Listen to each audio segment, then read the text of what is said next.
What's up, Tech Nerds? Cody here again. Yeah, it's been a while. It's been quite a while, actually. Yeah, been feeling sort of under the weather the past sort of little while. Also, we've been really busy. In other news, the sky is blue. Yeah. So no, we've still been working really hard. Just haven't really had the time for videos. Also, we did a Jeep restoration in a week. So yeah, you'll get a video on that Wednesday, I'm hoping. Fingers crossed, we'll see. Again, we're just like really trying to like push through and get all the work done that needs to be doing. So I'm just going to do a quick little update on what we've been up to and how everything's going, which is good. Everything is going good. Just been really busy and I've just been a little under the weather. As you can see, I'm in my fantastic super duper painter's outfit because I've been doing a lot of painting lately, hence also why I haven't really been filming anything, because it's really hard to film painting inside a vehicle, just because you can't really set up the camera without getting paint on it, and my camera is my phone. So anyway, let's go over what we've been up to. Okay, here we go. We've cleaned up quite a bit. We've actually expanded a little bit. Not a lot has happened with the artillery tractor. I'm trying to remember. I really should just watch my old videos to know where I'm at, but we've taken the wheels off. We've taken the starter motor out, which is cactus. I'm pretty sure I actually filmed a little bit. If I filmed a little bit, I will insert it here. Okay, so we just pulled the starter motor out of the gun tractor, and it's terrible. So we're going to replace it. I'll just show you what we're up against. So it already looks bad enough, pretty awful. We cleaned up that plate. Now the underside,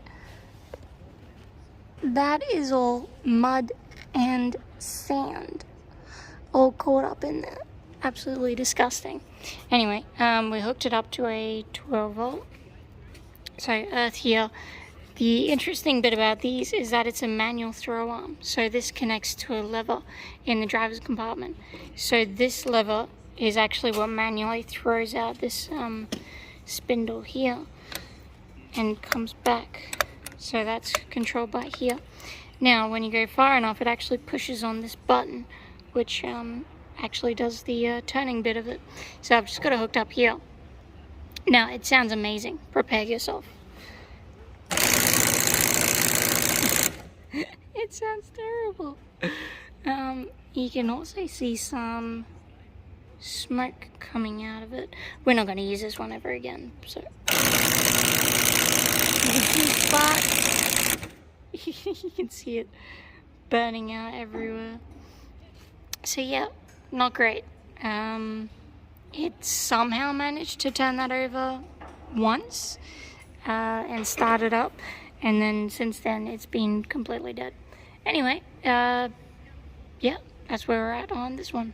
Our latest piece of work, our Jeep that we did in a week. So this was a quick week restoration, and I think we did very good. But I will do a proper video on this next time, because I need to back it out and film it over there. It's a little cramped here. But yes, eagle-eyed viewers, it's not a correct number. It's a custom number for the client. Anyway, I think we did a bang-up job, considering we only had a week to do it. Anyway, back onto what I've been doing. The Ferret is looking considerably different. You'll notice the front wheels are off. The hubs were leaking, so Peter's completely dismantled all those. I have been busy on the inside, so I've been pretty much this is all primer for the inside, and yesterday, I'm going to go around the other way. Yesterday I finished priming the engine bay, so it's looking really smart. The engine's going to be a different color. We've got duck egg blue, which is this color. I'm going to paint it that color. touch it all up. Not really worth us doing anything with it. Bummer. Trying to remember what I've been up to. Yeah, we took actually we took the radiator off. The entire rear paneling, so all of that is out. There's a radiator over there. We took the fuel tank out, and I had to dislodge all the wiring on the side.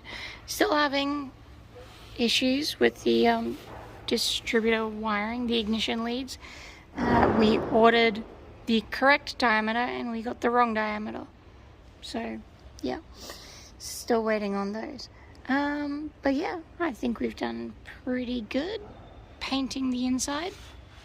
Today we will be painting it silver, so it's going to look very similar to this one, but without the runny bit. I'm actually going to go over our one once we're done with the other one and just flatten it out a little bit, because yeah, someone was clearly very heavy-handed putting the paint on the front. Really isn't that bad. There's dust in it now, but the back, I think they were learning and they just sort of put really heavy coats on the top and just let it run or something. So yeah, I'll probably touch up this one a little bit too. And then the outside, gotta prime and paint that too. So yeah, we've been quite busy, but really the busiest part that we've been is the Jeep, because that just sort of came out of left field, and we only had a week to do it. So a week ago that Jeep wasn't running. And then yeah, in between doing stuff, I've been working on the Ferret. So yeah, I think this might be a shorter video.